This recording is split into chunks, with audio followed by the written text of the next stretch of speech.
So a lot of people are super angry that Substack has rolled out Pangram integration, and I'm going to tell you in this video why it doesn't even matter what you and I think. Over the last few days, there's been a bit of an uproar because AI detection tool Pangram has been integrated into the Substack platform. So people can select a menu option and run an AI detection check. This will tell you, based on Pangram's analysis, whether content is AI generated, AI assisted, or human written. There are obviously a lot of complexities about AI generated content on the internet, but what we need to understand is that platforms are fighting an absolute explosion in AI generated slop. At the end of the day, this starts to impact metrics and performance on commercial measures, time on platform, engagement levels, money from paid subscription, sponsorships, advertisement revenue. Substack doesn't do that yet, but what it does have is a massively growing opportunity to differentiate itself from platforms like X, like Threads, and like LinkedIn. If you spend any time on LinkedIn, you know that AI-generated slop is just the corporate slop of yesteryear on steroids, and a lot of people do not like it. On the contrary, a lot of people enjoy it. They engage, they comment. Part of this is because not everyone can tell that something is AI generated. You and I might be able to tell because we spend too much time on the internet, we use the tools, we use AI, but lots of people simply have no idea. They might suspect certain sentence structures or overly used words represent AI generation, but that doesn't mean that their heuristics for assessing whether something is AI generated or not map to reality. Because a lot of people look at everything through their own self-interest and not thinking about wider societal challenges from AI generated content, the threat of epistemic erosion is being completely glossed over. It's bad enough that a lot of people will lose their critical thinking skills because they become too dependent on AI tools to do pretty much everything, either in their academic life, their personal life, or their corporate life. These trade-offs mean that the ability to tell fact from fiction starts to decline.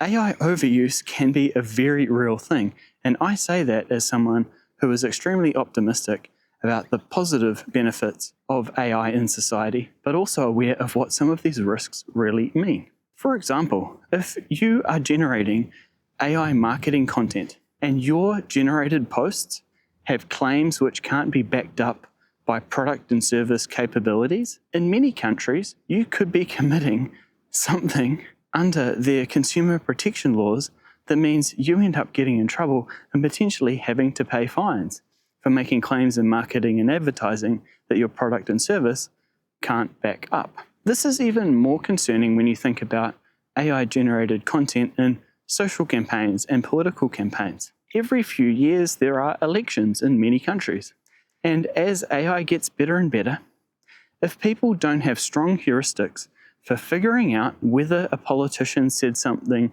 or whether it was an AI-generated attack job on them, what is going to happen? Already, there have been cases where AI-generated content has been linked to scandals, and what we're going to see as this technology just keeps getting better and better, better at video generation, better at audio generation, better at persuasive techniques, where the language triggers your personal weaknesses or interests to get you to shift your position on an issue. All of this stuff is only accelerated if we have platforms where content is shared and there's not an AI-generated flag attached. When you go on platforms and look at platforms in other countries, there is already some regulation where you have to have that AI-generated flag. This is coming into the EU. It's already in China. If you go on something like Rednote, you will see that AI-generated videos 100% have that little flag saying that it's AI-generated. So despite how much effort you personally put into your AI research and development and editing and content creation process, the reality is this conversation is several levels above. It's not at the level of you or I as a content creator using AI to help us do things better, faster, and cheaper. There are absolutely legitimate uses of AI in your content production process. Where it starts to become an issue is when people who are not terminally online losing the ability to understand what is and isn't AI generated. They might like, engage, comment, subscribe, all this sort of stuff. But many people, when I've spoken to them on a personal level, after they've shared something to me that was just AI generated slop, are partially in disbelief. Then they start reflecting on other things they've been reading, especially on LinkedIn over the last year or so. And they start to figure out, oh yeah, all these Claude type patterns, all these formatting choices. We're being pushed into this world where AI generated content shapes our buying choices, our political beliefs, and our ability to tell fact from fiction. We know we need critical thinking. We need to go off and fact check. We need to do our own research.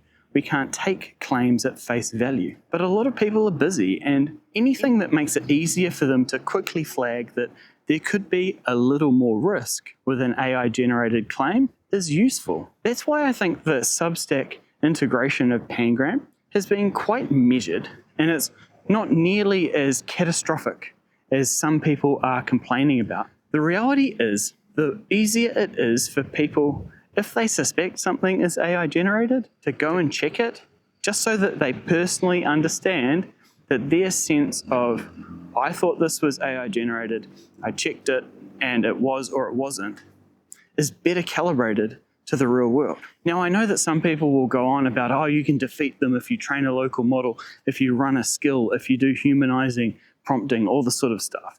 That's partially true. There are false positives and false negatives. But the reality is this explosion in the volume of content is the problem. Already, we can sometimes like or follow someone, enjoy some of their content, and then never see them again.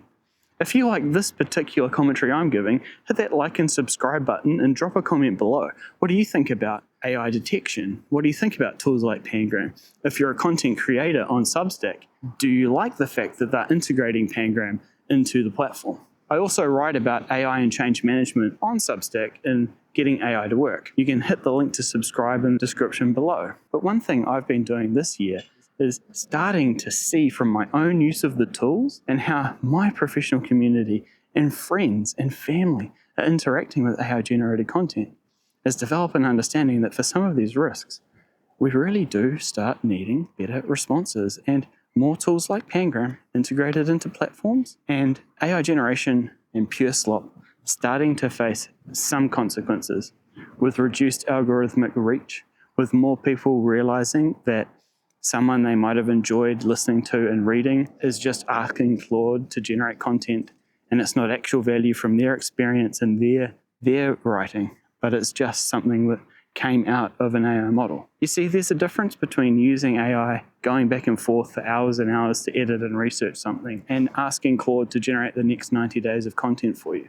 The reason why this is just the tip of the iceberg is because the latter, the lazy use of AI, that is becoming the default. The lowest common denominator approach is unfortunately starting to pollute the commons.